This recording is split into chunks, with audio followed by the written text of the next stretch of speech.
News 7 தமிழின் express செய்திகளுக்கு உங்களை வரவேற்பது சரண்யா நாகராஜன். செய்திகளை விரிவாக பார்ப்பதற்கு முன்னர் முதலில் தலைப்புச் செய்திகளை பார்க்கலாம். கூண்டில் இருந்தாலும் அதிமுகவை காப்பேன். போயஸ் கார்டனில் திரண்டிருந்த அதிமுகவினரிடையே வி.கே. சசிகலா உருக்கமான பேச்சு.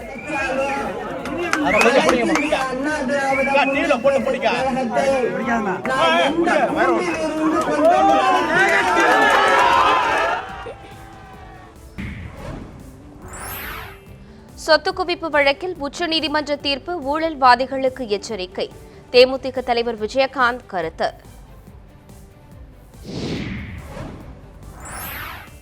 ஜெயலலிதா சமாதி முன்பு ஓ பன்னீர்செல்வத்திற்கு ஆதரவு தெரிவித்த தீபா. அதிமுகவின் இரு கரங்களாக இணைந்து செயல்பட போவதாக பேட்டி. தொடர்ந்து எக்ஸ்பிரஸ் செய்திகளை பார்க்கலாம். தன்னை எந்த கூண்டில் வைத்தாலும் அதிமுகவை தொடர்ந்து காப்பேன் என அக்கட்சியின் பொதுச் செயலாளர் வி.கே. சசிகலா தெரிவித்துள்ளார். கூவத்தூரில் உள்ள கோல்டன் பே ரிசார்ட்டில் இருந்து போயஸ் கார்டன் இல்லத்திற்கு நேற்று இரவு திரும்பிய அவர் அதிமுக நிர்வாகிகள் மற்றும் தொண்டர்கள் மத்தியில் பேசினார்.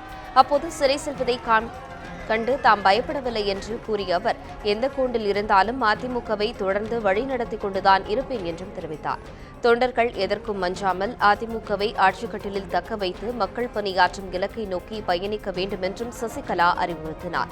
பின்பு தன்னை சந்தித்து மனவேதனையை பகிர்ந்து கொண்டவர்களை அழக்கூடாது என்று கூறி வி.கே. சசிகலா ஆறுதல் கூறினார். தொடர்ந்து நடத்த வேண்டும். அம்மாவினுடைய உருவாக்க வேண்டும். புரட்சித் தலைவரின் 100வது ஆண்டு நுழைவு வாயில் ராமாவரம் தோட்டத்தில் கட்டிக் கொடுக்க வேண்டும். இதையெல்லாம் நாம் செய்ய வேண்டும். நம்மளை யாரும் எதுவும் செய்ய என்றும் அதேதான் சொல்கிறேன். அதனால் நீங்கள் எல்லோரும் தைரியமாகவும் ஒரு ஆள் 10 ஆள் வேலையை செய்கிற அளவுக்கு நீங்கள் ஒவ்வொருவரும் இருந்தீங்கன்னா எனக்கு அது போதும். நினைக்காதீங்க, எல்லாரும் மனசுக்குள்ளே நான் இருப்பேன். உங்களையும் என் மனசுக்குள்ள வச்சிருக்கேன். என்னை எந்த இடத்துல கொண்டு அடைச்சாலும் அனைத்து இந்திய அண்ணா திராவிட முன்னேற்ற கழகத்தை நான் எந்த கூண்டில் இருந்து கொண்டு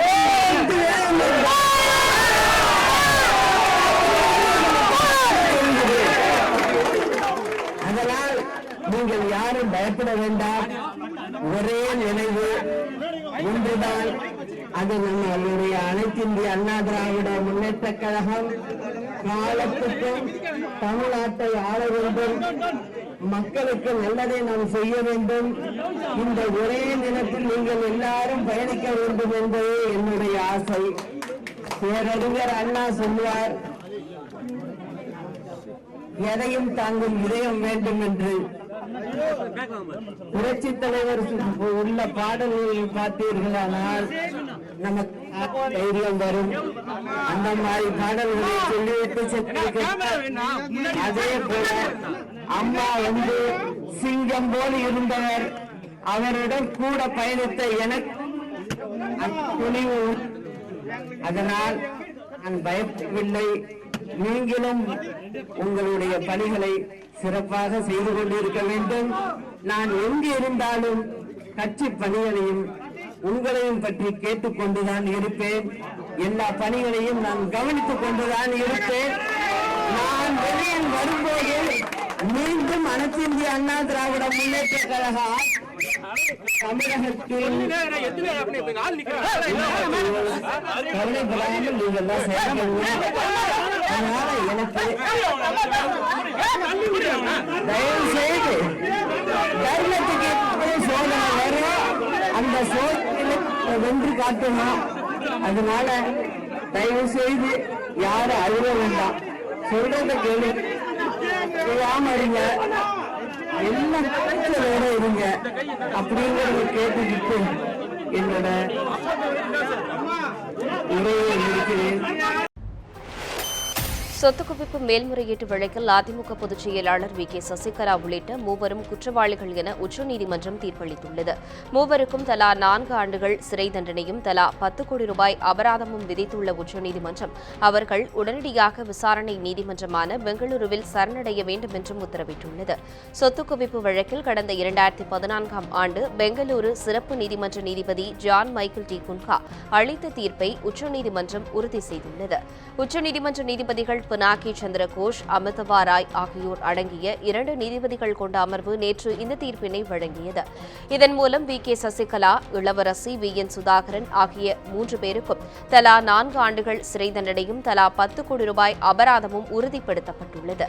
ஜெயலலிதா மறைவை தொடர்ந்து அவரது பெயரை இந்த வழக்கிலிருந்து உச்சநீதிமன்றம் நீக்கியுள்ளது.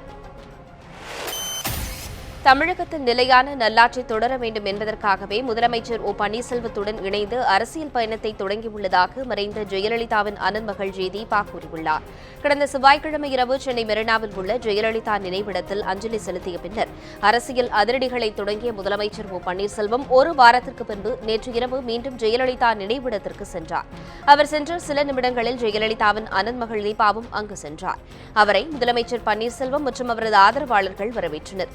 பின்பு ஜெயலலிதாவின் நினைவிடத்தில் பன்னீர்செல்வம், தீபா ஆகியோர் கூட்டாக அஞ்சலி செலுத்தினர். இதனையடுத்து செய்தியாளர்களை சந்தித்த தீபா முதலமைச்சர் ஓ. பன்னீர்செல்வத்துடன் இணைந்து செயல்படப் போவதாக தெரிவித்தார். தமது அரசியல் பிரவேசம் தொடங்கிவிட்டதாக கூறிய தீபா, முதலமைச்சர் பன்னீர்செல்வமும் தாமும் அதிமுகவின் 2 கரங்களாக செயல்படுவோம் என்று தெரிவித்தார்.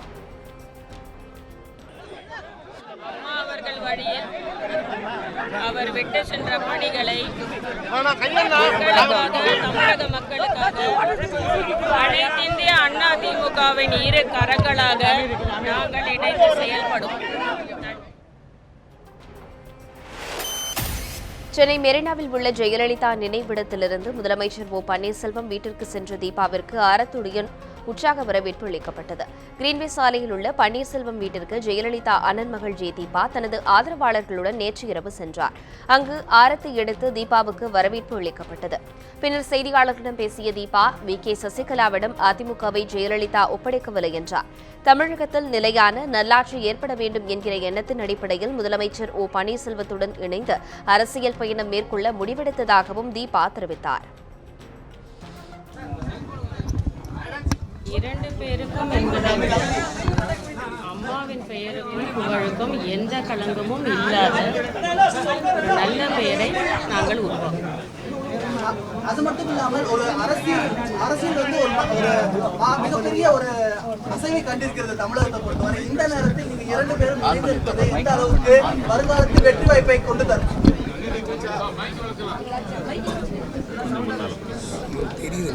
நியாயமான நல்லாட்சி, நிலையான ஆட்சி, இதுதான் எங்கள் முதல் நோக்கமாக. 2 பேரும் சேர்ந்து புதிய கட்சி ஆரம்பிப்பதற்கான திட்டங்கள் இருக்கிறதா அல்லது எந்த மாதிரியான முடிவுகள் எடுக்கப்பட்டிருக்கு? அதிமுக சட்டமன்ற கட்சித் தலைவராக தேர்வு செய்யப்பட்டுள்ள எடப்பாடி பழனிசாமி தமிழக பொறுப்பு ஆளுநர் வித்யாசாகர் ராவை சந்தித்து ஆட்சி அமைக்க உரிமை கோரினார். சொத்து குவிப்பு மேல்முறையீட்டு வழக்கில் சசிகலா உள்ளிட்ட 3 பேருக்கு சிறப்பு நீதிமன்றம் அளித்த தண்டனையை உச்சநீதிமன்றம் நேற்று உறுதி செய்தது. இதனைத் தொடர்ந்து கூவத்தூரில் அதிமுக பொதுச் செயலாளர் வி.கே. சசிகலா முன்னிலையில் நடைபெற்ற எம்எல்ஏக்கள் கூட்டத்தில் அதிமுக சட்டமன்ற கட்சித் தலைவராக எடப்பாடி பழனிசாமி தேர்வு செய்யப்பட்டார்.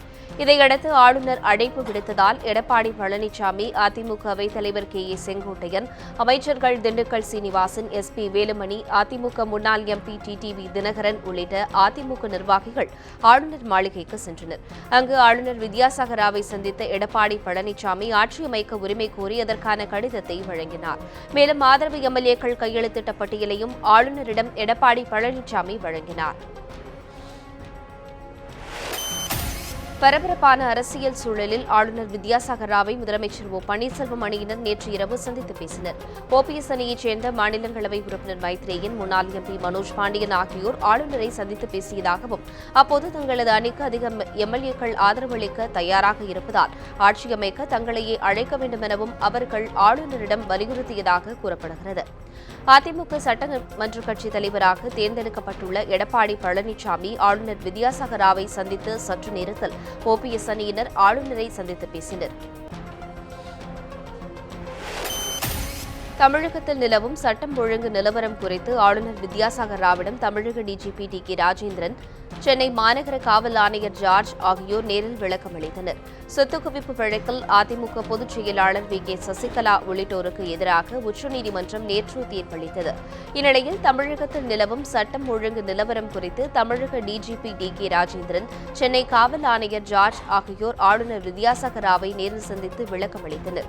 சுமார் அரை மணி நேரத்திற்கும் மேலாக நீடித்த இந்த சந்திப்பின் போது தற்போதைய அரசியல் சூழலால் ஏற்பட்டுள்ள நிலை குறித்தும் விவாதிக்கப்பட்டதாக கூறப்படுகிறது.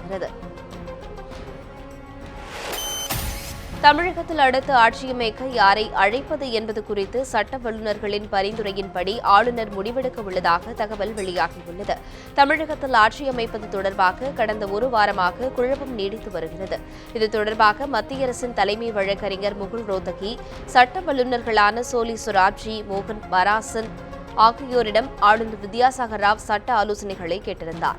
இதில் 2 பேர் 1998ஆம் ஆண்டு உத்தரப்பிரதேச சட்டப்பேரவை கூட்டப்பட்டு பெரும்பான்மை பலத்தை நிரூபிக்கச் செய்ததைப் போலவே தமிழகத்திலும் செய்யலாம் என்று பரிந்துரை செய்துள்ளனர். இந்த பரிந்துரைகளின் அடிப்படையில் ஆளுநர் முடிவெடுப்பார் என்று தகவல் வெளியாகியுள்ளது. காதலர் தினத்தையொட்டி தன் காதலிக்கு 2000 ரூபாய் நோட்டுகளால் அலங்கரிக்கப்பட்ட காரை பரிசீலிக்க முயன்ற இளைஞரை போலீசார் கைது செய்தனர். மகாராஷ்டிர மாநிலம் மும்பையில் காதலியை அசத்த இந்த புதிய முயற்சியில் ஈடுபட்ட இளைஞர் அந்த காரை சாலையில் ஓட்டி சென்றபோது பொதுமக்களுடன் போலீசாரும் அதிர்ச்சியில் உறைந்து போயினர். இருப்பினும் அந்த இளைஞரை விரட்டி சென்ற போலீசார் அவரை பிடித்து விசாரணை மேற்கொண்டனர். அப்போது பல லட்சம் ரூபாய் செலவு செய்து காரை அலங்கரித்ததை அவர் ஒப்புக்கொண்டுள்ளார். இதையடுத்து அந்த இளைஞரை கைது செய்த போலீசார் காரை பறிமுதல் செய்தனர். சேலம் மாவட்டம் எடப்பாடி குங்கனாபுரம் அருகே கூட்டுறவு விற்பனை சங்க பருத்தி குடோனில் ஏற்பட்ட தீ விபத்தில் 30 லட்சம் ரூபாய் மதிப்புடைய பருத்தி சேதமடைந்தது. எடப்பாடி குங்கனாபுரத்தில் திருச்செங்கோடு வேளாண்மை கூட்டுறவு சங்கத்தின் கிளை செயல்பட்டு வருகிறது. இச்சங்கத்திற்கு சேலம், ஈரோடு, தருமபுரி உள்ளிட்ட பல்வேறு மாவட்ட விவசாயிகள் தாங்கள் உற்பத்தி செய்த பருத்தியை விற்பனைக்காக கொண்டு வருகின்றனர். வாரந்தோறும் பருத்தி ஏலம் விடப்பட்டு விவசாயிகளுக்கு பணம் பட்டுப்பாடா செய்து அதன் மூலம் வாங்கப்படும் பருத்தி குடோனில் அடுக்கி வைக்கப்படும். அவ்வாறு 8000 பருத்தி மூட்டைகள் அடுக்கி வைக்கப்பட்டிருந்த நிலையில் குடோனில் நேற்று மின்கசிவு காரணமாக தீ விபத்து ஏற்பட்டுள்ளது. தகவலறிந்த தீயணைப்பு வீரர்கள் விரைந்து சென்று 7000 பருத்தி மூட்டைகளை சேதமின்றி மீட்டனர். எனினும் இந்த தீ விபத்தில் 30 லட்சம் ரூபாய் மதிப்புடைய பருத்தி மூட்டைகள் தீயில் எரிந்து சேதமடைந்தன.